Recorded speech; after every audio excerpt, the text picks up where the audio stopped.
Magpinsan po ba si Congressman ko ngayon tsaka si Zaldico? Are these trips personal in nature that required po yung presence ng personnel and staff? From the office of the Vice President, she's still the Vice President. The Exactly. reason for the travel is business, but she could also travel in her personal capacity, but she's still the Vice President. So I believe the question is irrelevant. With all due respect with my colleague. It's your prerogative, Madam Vice President.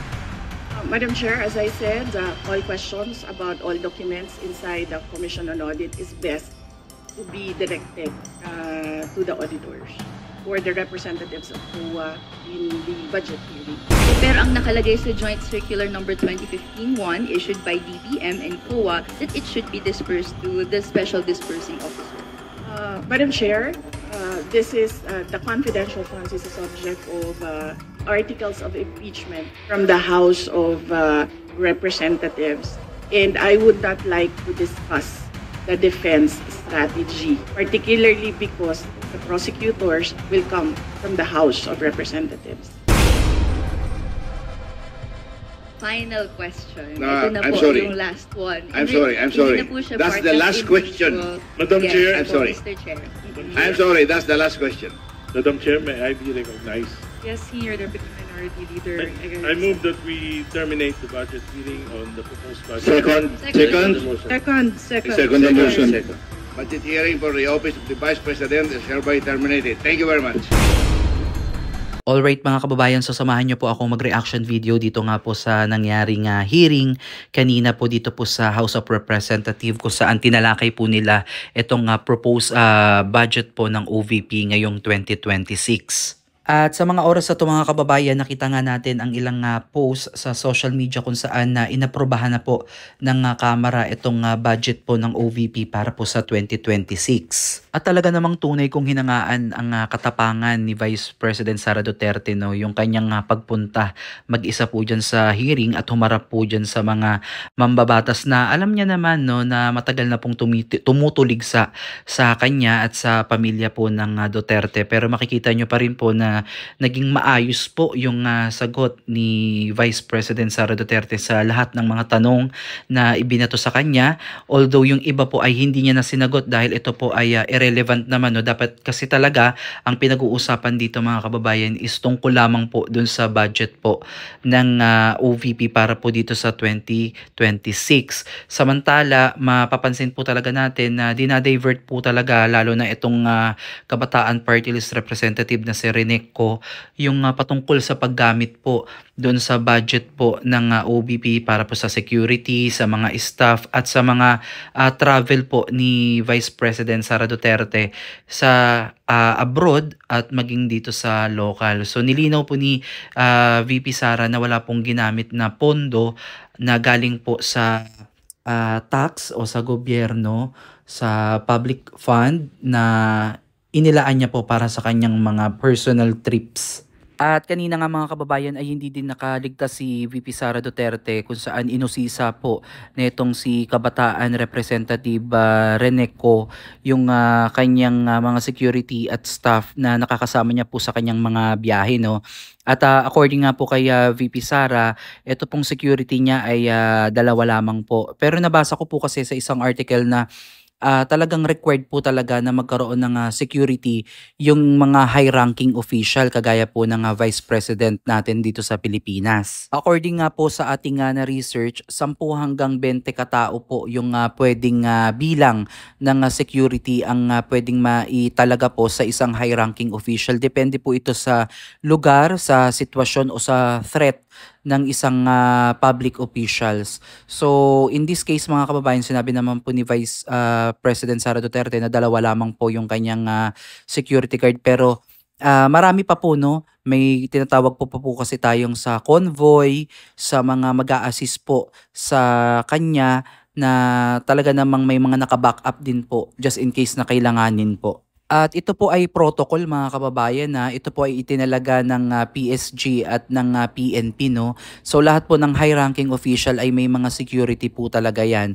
Kahit sabihin pa kasi natin mga kababayan na sila po ay may private na lakad o private trip, kinakailangan po talaga ng security. Dahil hindi na po sila ordinaryong mamamayan ng Pilipinas, no? Dahil sila po ay may katungkulan, lalo na po ang pangalawang pangulo na siya pong hahalili kung sakaling hindi na kayang mamuno, kung sakaling may sakit o mamatay ang Pangulo ng Pilipinas, ay siya po yung pangalawang Pangulo na hahalili po, no? At hindi naman pwedeng mapahamak din itong pangalawang Pangulo dahil maaaring magkaroon po tayo ng problema po sa ating bansa. So after po netong naging hearing ay nagpaunlak po si Vice President Sara Duterte na magkaroon ng press interview, no? At doon nga niya po sinabi na siya po ay nagtimpi lang, no. Kumbaga hindi niya na din masyadong binanatan itong mga kongresista na ito, itong mga humarap sa kanya dito sa hearing, kasi ayaw niya na masyado pang palakihin pa itong issue na ito dahil naaawa na din po siya dito po kay Sir Alvarez, no. At ito nga mga kababayan yung nangyari ngayong araw na to, at finally ay naaprobahan na po itong proposed budget po ng OVP na nagkakahalaga po ng 903 million, no, na magagamit po ng OVP. At alam naman po natin na ang OVP po ay napakarami din pong activities na ginagawa, kagaya na nga po dyan ang libreng sakay, pagbibigay din po ng mga ayuda sa oras po ng mga pangangailan, kagaya po ng bagyo, mga pagbaha na nararanasan natin dahil po sa pangit na flood control dito po sa ating bansa. At alam naman po natin mga kababayan na ang OVP po ay nagsusumika po, no, upang tugunan yung mga pangangailangan din po ng mga mahihirap nating mga kababayan, no, sa abot ng kanilang makakaya. Isa na po na sa nagustuhan ko dito is yung kanilang tree planting na hindi masyadong napag-uusapan yan, no, dahil hindi po dyan masyadong nakatutok yung ating mga mainstream media, which is talaga namang dapat din pagbigyan ng pansin at pagtuunan ng pansin, no, dahil sa panahon ngayon na madalas na po yung pagbaha, no, makakatulong po itong pagtatanim ng mga puno, at dapat i-educate talaga yung mga, lalo na yung mga kabataan, na kahit isa man lang sa atin sa ating buhay, no, makapagtanim tayo ng isang puno man lang. Overall mga kababayan, napakaganda ng ipinamalas at pinakita ni Vice President Sara Duterte dito po sa naging hearing, dahil nag-show up po siya kahit siya lang ay mag-isa, at laban po sa napakaraming kritiko sa kanya. Actually nandito nga kanina si Franz Castro, yung best friend niya, yung BFF niya, at nanonood nga po dito sa eksena, no, na mataan din po natin dito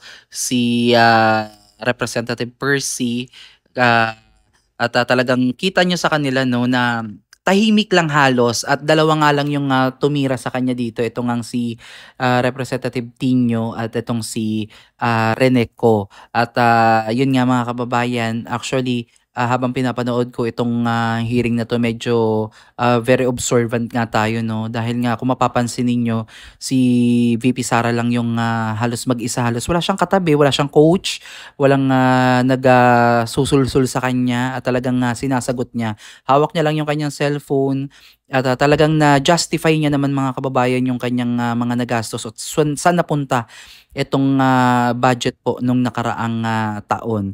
At binigyan din niya din po mga kababayan na kung hahanapin talaga yung mga resibo, yung COA na po yung talagang puntahan nila para mas maayos at best nga, kumbaga sinabi niya, yung masagot yung kanilang mga katanungan. At ito lang mga kababayan, no, nairaos na din po itong budget po ng ating OVP, at umaasa tayo na itong budget na to ay makakatulong pa lalo dito po sa mga programa po ng Office of the Vice President, at sila po ay hindi na mahirapan pa sa pagtugon po sa mga pangangailangan po ng ating mga kababayan, lalo na sa oras ng pangangailangan. So again mga kababayan, maraming salamat po sa inyong panonood, at please don't forget to subscribe and click the notification bell para always updated po kayo sa mga upcoming reaction video natin sa mga nangyayari po dito sa ating bansa, lalo na yung mga current events po, no. So sisikapin po natin na magkaroon po everyday ng reaction video. Please comment down below din mga kababayan kung ano yung opinion ninyo dito po sa inyong napanood at narinig ngayong araw na to sa hearing.